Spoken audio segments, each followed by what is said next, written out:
That's Linda then. Gosh, I'm in a cruel mood today, aren't I?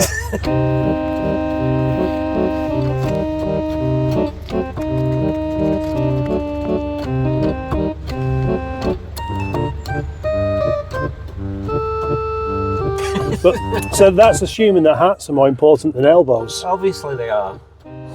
Nobody looks dandy wearing elbows. The Volkswagen Beetle. This one is from 1972 on a K-Reg.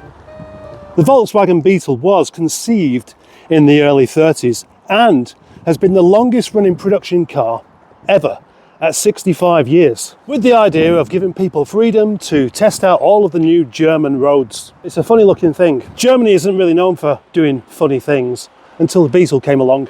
But then I don't think it was supposed to be funny to start with. It just became funny over the years, and by the time the 1960s come around, it became a bit of a comedy car, like the French with their 2CV, like the Brits with their Mini, the Morris Traveller and their Reliant Robin. I often think of it as Germany's only joke. The only other one they tried was the Harlequin, but that's more like an office party, April the 1st kind of jobby, and it wasn't really funny at all. So although this car was thought up nearly 100 years ago now, it was still in production in places like Mexico right up until 2003. Drainage. The basic shape remained the same, but the really interesting thing is Volkswagen did 78,000 incremental changes on this car during its lifetime. Yeah, 78,000. Let's have a closer look around it. There was a time where you'd have a chassis and bolt some bits to it. You'd put some wheel arches on it to cover the wheels up and have yourself a little place to sit. In reality, this is a very small car. It's very narrow. There's not going to be much room in the back, but it is, or was, a family car. I never really thought it looked like a Beetle, more like a Weevil, and even more so, a Weevil, which is actually a Beetle, but with a different name, especially with this Venetian blind in the back of there, which apparently has some rather sharp edges. In the back, we have the 1.3 air-cooled engine, the 1.3 boxer engine, and an ill-fitting boot, but that's done deliberately. This is like the equivalent of the summertime underpant flapping thing that men have to do. It has lots of guttering, so the rain doesn't get stuck on the roof, I guess. Some younger people may look at this and think, oh, it's a Morris Minor, but that's really because of the wheel arches and that rather cartoon door thing. The wheels look really big, especially with these white walled tyres and the running boards. It is very much a cartoon car. Look at these sleepy headlamps. The bonnet. I always remember in the early 90s when ladies started wearing leggings, and I decided that that was the inspiration. No wonder the Mexicans like it. Look, it has a moustache on both sides. Here we have a feature window with some of Simon's things he likes to bung on there. All things Alex. Yes, beards and bangers, whatever that is. Smashing pistons. Oh, and a picture of the car, just in case you forget what you're looking at. I think it'd be more fun if, rather than having a silhouette of an old Beetle, you had one of a new Beetle. Or the Beetles. I bet someone's already done that.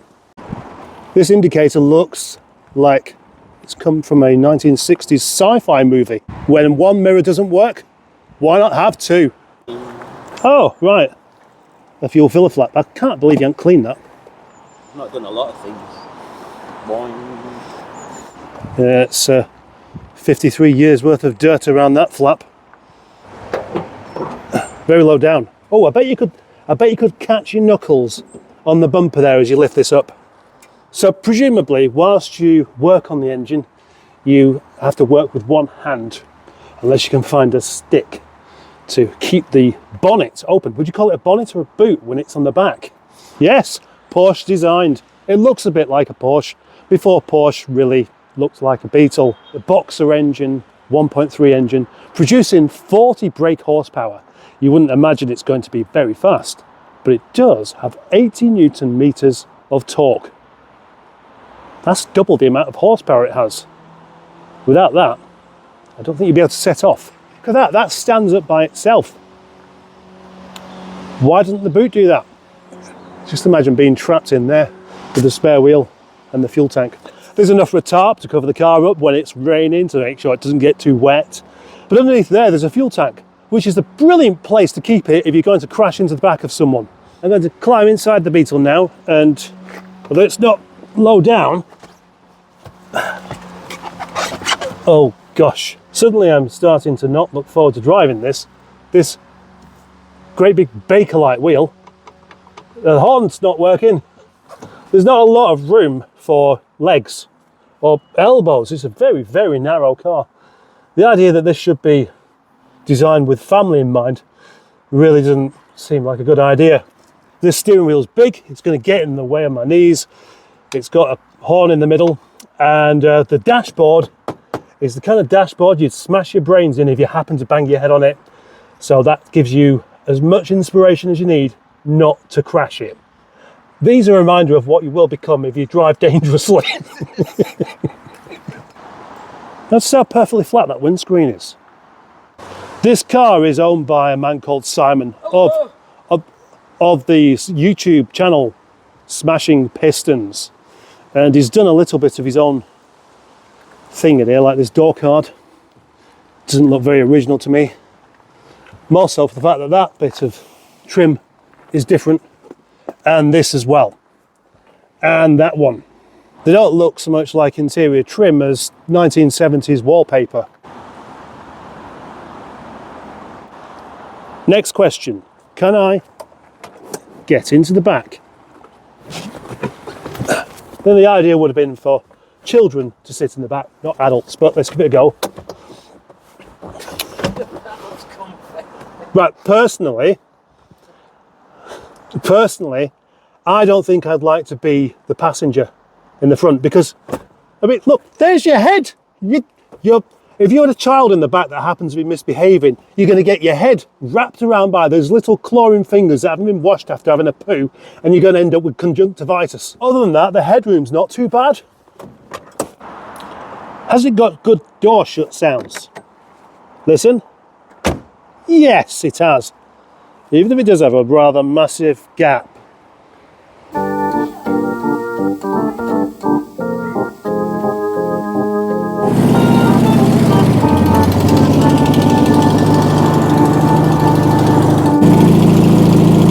The smell.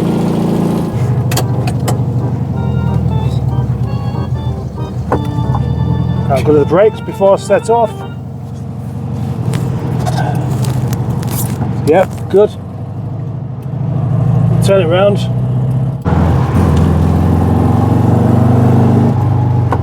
How many gears has it got? 4. 4? Yeah. Wait, right. Am I in 4th gear now? No, you're in 3rd. 3rd? Yeah. I was in 2nd. Right, I am completely bemused by just how narrow this car is. I've never sat so close to you ever. It doesn't run quite as... No, you're bogging it down a bit. You need to have it revving quite high. So it needs to be in 2nd then, doesn't it? Yeah. Still at this speed, so...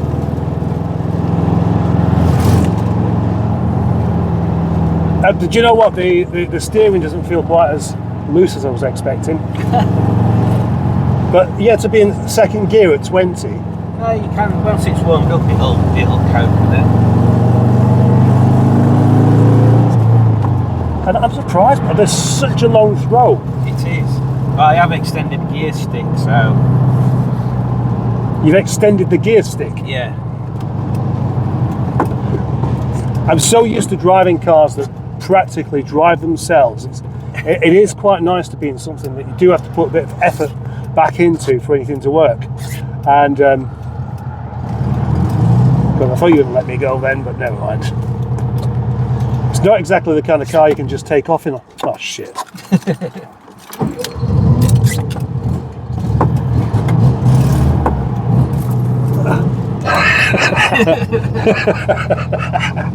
See, it pulls away really good when you do it there slowly.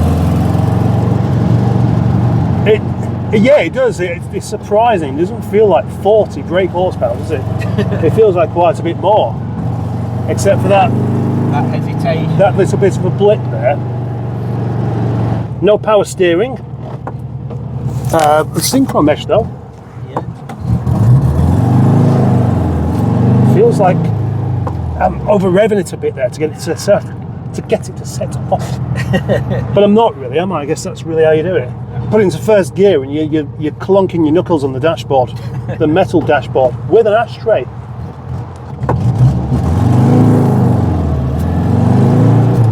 That's it, drive it like you stole it. It feels a bit like you have got to kind of take it by the scruff of its neck a little bit. That's more like it, isn't it? Yay! And you know what? I actually feel quite happy driving it now. It's got some character. It's got one of those mirrors kind of works. Yeah. The other one doesn't really work very well at all. No. I'm surprised that the brakes are actually, well, you do actually have to give them a bit of a shove, don't you? But they do actually work. Drums all around. Yeah, drums all around. Imagine one of these with the old Porsche engine in it, as was a conversion for lunatics and suicidal people. They do Subaru's engine swaps. Do they? Yeah. Turbo compressor engine fits it. I suppose really it's just a matter of actually really just driving it enough to really get the hang of it. It's not very often I find myself really having to concentrate while driving. Fourth gear. Yep, we know that was successful. And that's it, you've run out of gears at that point. They're going okay at fourth gear at 40 miles per hour, which is nice. And naturally wanting to double declutch a little bit, but it's actually not necessary, is it? No, not really, but it's fun. I also noticed there's a lion bar down there as well. It's got no chance of melting because of the way the heating doesn't really work in this car. It's heavy on your shin muscles, isn't it? Because maybe it's because your legs are longer than mine. But does the seat adjust? Yeah, but I don't know how far back it will go. They're more like you daren't actually adjust it. Yeah. Just in case you adjust it way too badly. So the mileage on this, is that can't be right, surely? No, that's what I thought, but I don't know. It's definitely not 20,000 miles. But I don't know whether it'd be 120 because speedo weren't connected when I got it.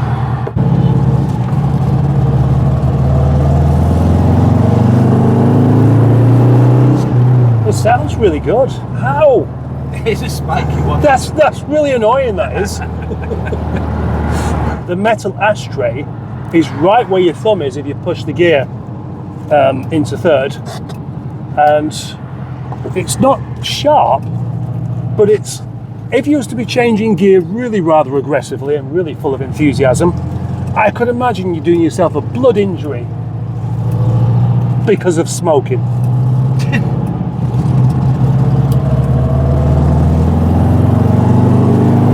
So the way to change gear isn't like with your hand like that, but to push away, almost like you're refusing leaflets off of someone knocking on your door. It sounds fantastic. You like it? Yeah. It's got a big Hulk exhaust, so it shouldn't sound like It's as I feel like I'm getting a bit more used to it, I'm enjoying it a lot more. Oh. Crackly S8. We've got a bit. Oh, that's hard on the brakes when you approach a roundabout. But do you know what? Actually, on roads like this, doing 30, it feels like I'm going fast, rather than like doing 30. You know, whenever you drive around on residential roads at 30, you get people behind you going, "Come on, go a bit faster." You know, in this, it feels like that really is enough. How do you feel the suspension since it's lowered? Ah, that's a good point actually. Yeah, it's all right. It's not crashy, is it? But then it's got very big tyres on it, so you wouldn't really expect it to be rock hard. Quite a refined drive. It is. For what it is. For how old it is and what basic stuff there is underneath it. I think it's a lot more livable than I was expecting. And once you get used to that flat spot low down, do you think the brakes are good enough? Yeah, they were shit when I bought it. I think they're good enough because once you end up with really good brakes, you start using them rather than anticipating the road ahead. When I got it, pedal went down to floor about an inch from the floor. Yeah. The guy were like, "Oh yeah, he's got old brakes, don't forget, so you have to be careful." And he'd just not adjusted them up. Right. Like shoes were miles away from the trunks. Did you buy it as it's an MOT exempt car? That's why it's not had one for about 10 years. Yeah. Right.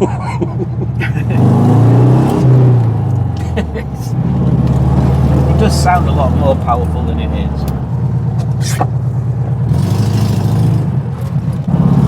I wonder what the turning circle's like on it. I bet it's really good. Let's give it a go. Yes! That's a turning circle.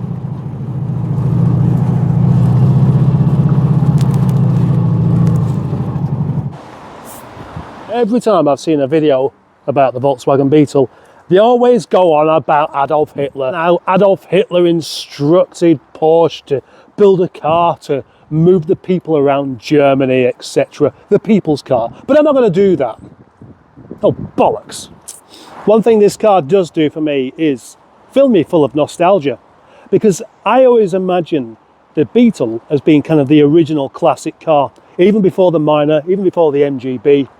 I remember the first experiences of seeing them broken down on motorways. You're doing a motorway journey, oh, there's another one broken down, oh, another one, what's going on? Obviously some sort of show. They had the monopoly on breaking down a motorway long before anybody else had thought about it. I really like it, but I can't explain why, because everywhere I look, it just seems awkward.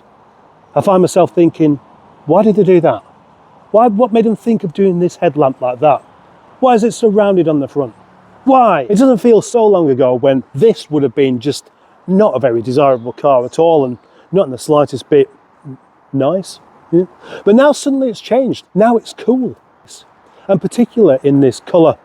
It's such a reflection of the 70s, the happy-go-lucky 70s that I wasn't really a part of, but I can certainly imagine. It's rough bits, it's rust, it's patina. The fact that it's not standard all goes towards this actually being an exceedingly cool car. That there is the equivalent of in the summer when you start flapping your underpants about to cool you off.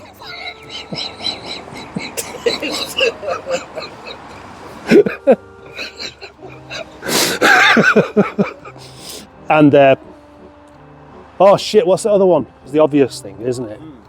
But for me, certain parts of the front remind me of a chimpanzee. I'm glad you said chimpanzee. Yeah. And also an old lady knitting a jumper. Oh, what colour jumper? Brown. Brown. It reminds me of a jerry can. It is very tactile, I think, is Yeah. the word I'd use for it. Like everything about it is very tactile. Everything makes a clunk or a squeak. Yeah. And a wheelbarrow. And a tractor. There's a lot of things, a lot of just, I don't suppose they're intentional. And you know, I said about the moustache. Look at the windscreen. That looks like a fat moustache as well. Like a fat moustache. Yeah. Going back a bit, when you said tractor and wheelbarrow, everything you named there is basically function over form. Yes, function over form. But do we think this is function over form? I think it was in 1940, yeah. But then again, the Reliant Robin wasn't exactly funny, was it? Why am I comparing this to a Reliant Robin? I think this might be I forgot what I was going to say again. I was going to talk about the Reliant Robin and how much I hate the fact. That's it. Reliant Robins just seem to be one of these cars. Unless you've got Trotters Independent Traders written down the side, you're wasting it. It's not even the correct car. And the Volkswagen Beetle, if you get yourself a nice big 53 down the side, I don't like you, and that stops this car from being cool. All right.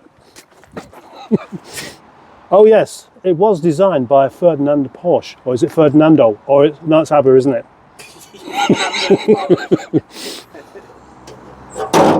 You'd imagine the boot would be really big actually at the front like that with the length of it, but it's not really. There's enough for a tarp to colour the car. There's enough for a...